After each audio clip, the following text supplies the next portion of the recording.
वाले सद्गुणी शिव भक्तों को ही प्राप्त होता है, जो सदा फल की इच्छा किए बिना शिव चरणों और शिव भक्ति में लीन रहता है। उधर भोलेनाथ के साथ गगन विहार करती देवी पार्वती भी ब्रह्म ज्ञान के विषय में ही विचार कर रही है। उन्हें विचारों में उलझा देखकर महेश्वर कहते हैं, किन विचारों में मगन हो देवी? मैं परम दिव्य ब्रह्म ज्ञान के विषय में यही विचार कर रही थी स्वामी, कि ज्ञान पर तो हर परिश्रमी विद्यार्थी का निश्चित अधिकार होता है, फिर ब्रह्म ज्ञान इतना दुर्लभ क्यों है? क्योंकि ब्रह्म ज्ञान ज्ञान का सर्वोच्च शिखर है। इसको ज्ञात करने के उपरांत और कुछ ज्ञात करना शेष नहीं बचता। इसको प्राप्त व्यक्ति पूर्णता को प्राप्त कर अपना आत्म तत्व मुझ में विलीन कर देता है। जीवन रहते हुए भी प्राणी जीवन मुक्त हो जाता है। उसे अपने हृदय में परमात्मा बैठा दिखाई पड़ता है। जीवन मुक्त? हाँ देवी पार्वती, जीवन मुक्त।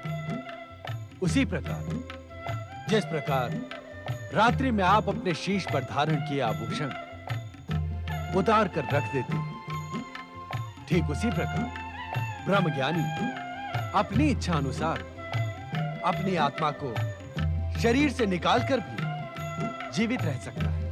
अर्थात ये ब्रह्म ज्ञान अमर तत्व है। आत्मा का साक्षात ही अमरता का प्रतीक है देवी। भोलेनाथ, आप तो परात्पर ब्रह्म हैं। इस जगत में जो भी अधिक से अधिक है, उससे भी अधिक आप हैं। आपकी भाषा का ये गूढ़ रहस्य मेरी समझ में तनिक भी नहीं आया। कृपा कर इसे स्पष्ट करें। देवी, हमारे अस्तित्व का प्रकट रूप है प्रकृति, जो आंखों से दिखाई पड़ती है, इच्छा पर स्पर्श की जा सकती है। साधारण से साधारण मनुष्य की इंद्रियां जिसका अनुभव कर सकती है, इसे साधारण भाषा में कहें तो जो दृश्यमान है वही परमात्मा है। ऐसा विद्वान भी मानते हैं। विद्वानों की मान्यता है तो यही सत्य होगा। नहीं देवी, यह उतना ही सत्य है जितना आप एक सुंदर माटी की मूर्ति लो, उसके अलौकिक रूप के दर्शन करो, उसका स्पर्श करो और उसकी आत्मा की खोज में उस मूर्ति को तोड़ दो, तो अंदर आपको क्या मिलेगा? माटी का ढेर। यही सत्य है। प्रकृति रूपी माटी के ढेर को परमात्मा ने अपनी कल्पना से सुंदर बना दिया, किंतु परमात्मा की कल्पना परमात्मा तो नहीं हो सकती। तो परमात्मा क्या है स्वामी? प्रत्येक शरीर के भीतर जो आत्मा है वो परमात्मा का ही अंश है। इसीलिए आत्मा का साक्षात अर्थात परमात्मा से मिलन, इस मिलन के उपरांत अन्य कोई इच्छा शेष नहीं रह जाती। जीवात्मा इस मिलन के उपरांत अमरता को प्राप्त होती है। ब्रह्म ज्ञान का यही संदेश है देवी। स्वामी, एक साधारण मनुष्य अपनी आत्मा से साक्षात कैसे कर सकता है? उपासना के द्वारा। उपासना के द्वारा? हाँ देवी, उपासना का शाब्दिक अर्थ है निकट बैठना। आसन अर्थात अपने आत्मा के निकट बैठना, अपने आप को पहचानना। वेदों की भी यही मान्यता है देवी कि अपने आप को पहचानने वाला ही पूर्ण ज्ञानी है। किंतु स्वामी, प्रत्येक जीव सदैव उपासना करता रहता है। हाँ देवी, जीवन के एक क्षण भी उपासना से बचा नहीं जा सकता। फिर स्वामी, हर जीवात्मा पूर्ण ज्ञानी या ब्रह्मज्ञानी क्यों नहीं हो जाती? उनकी उपासना ठीक उसी सुंदर माटी की मूर्ति के समान होती है। जब वे स्वादिष्ट भोजन कर रहे होते हैं तो उनकी उपासना स्वाद इंद्रियों के निकट बैठ जाती है, और जब वे सांसारिक मोहमाया में डूब जाते हैं तो उनकी उपासना मायावश इंद्रियों के निकट बैठ जाती है। किंतु कठिन उपासना के उपरांत भी उन्हें प्राप्त माटी का ढेर ही होता है। स्वामी, इस संसार में बहुत से ऐसे भी लोग हैं जो रात दिन पूजा में आपके नाम के उच्चारण में ही लगे रहते हैं, तब भी उन्हें पूर्ण ज्ञान या ब्रह्म ज्ञान प्राप्त नहीं होता। ऐसा क्यों स्वामी? देवी, तुम्हारे इस प्रश्न का उत्तर हम कुछ दिनों पूर्व घटी एक घटना के माध्यम से देने के इच्छुक हैं। आओ हमारे साथ चलो।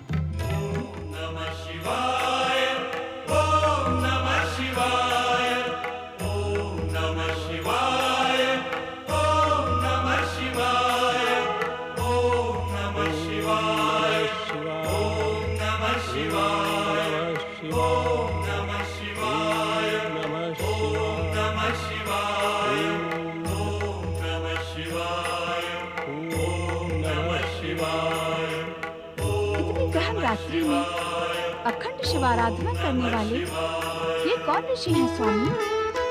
दिन रात शिवाराधना करने वाले ब्रह्म ज्ञान क्यों प्राप्त नहीं होता? ये और ऋषि तुम्हारे इसी प्रश्न का उत्तर है। मैं कुछ समझी नहीं स्वामी। तनिक अपनी दिव्य दृष्टि का प्रयोग कर सभी कुछ समझ जाओ।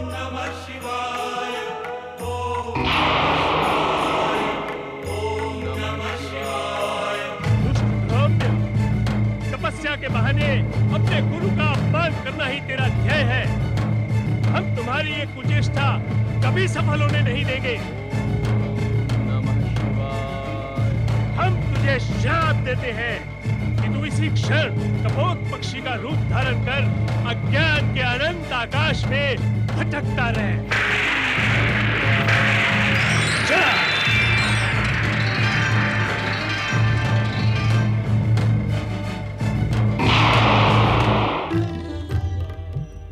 आश्चर्य है स्वामी, अखंड शिवाराधना कर ब्रह्म ज्ञान पाने के इच्छुक ध्रौम्य की दुर्गति करने वाला और भी परम शिव भक्त है। यही कारण है कि हमारा कर्तव्य हमसे कहता है कि ध्रौम्य की दुर्गति का जितना दोषी और है उतने ही हम भी। नहीं नहीं स्वामी, यदि स्वयं शिव अपने आप को दोषी कहने लगे तो संसार में भला निर्दोष कौन रहेगा? आप सभी दोषों से परे हैं स्वामी। अब कभी ऐसे वचन न कहें। सत्य को स्वीकार करना है, अहंकार को ठेस पहुंचाना है देवी। स्वामी, अब तो तुम्हें तुम्हारे प्रश्न का उत्तर मिल गया कि शिव आराधना करते रहने एवं हमारा नाम जपते रहने से ही ब्रह्म ज्ञान प्राप्त होने वाला नहीं, अपितु इसके लिए स्वयं अपने आप को पहचानना हो, अपनी आत्मा द्वारा बताए मार्ग पर चलकर अपने सद्गुणों का विकास करना होगा, अपने स्वार्थ को त्याग कर लोकहित एवं लोक कल्याण के लिए प्रयत्नशील रहना। समझ गई स्वामी। मन एवं आत्मा के द्वंद्व में आत्मा के बताए मार्ग पर ही चलना होगा। हाँ देवी, मन चंचल एवं इंद्रियों के वशीभूत होता है। वो जीवात्मा को पाप की ओर ले जाता है, परंतु परमात्मा का अंश होने के कारण आत्मा का बताया मार्ग सदैव जीवात्मा को सद्मार्ग पर चलाकर परम ब्रह्म ज्ञान का साक्षात करवा देता है।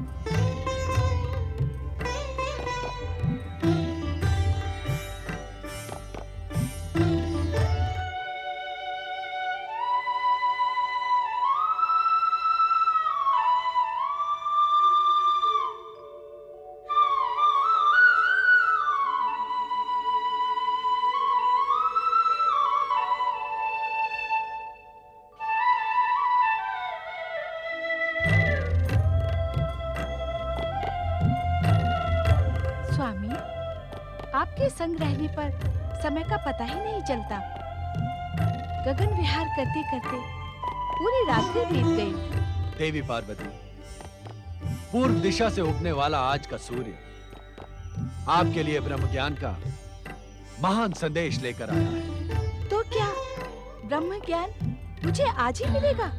हाँ देवी, हमने निश्चय किया है कि इन्हीं हिममणित पर्वत श्रेणियों के एक हिम पाषाण कंदरा में हम तुम्हें वो ब्रह्म ज्ञान प्रदान करेंगे जिसे पाने की आकांक्षा में विगत कई दिनों से तुम्हारे हृदय में द्वंद्व चल रहा है।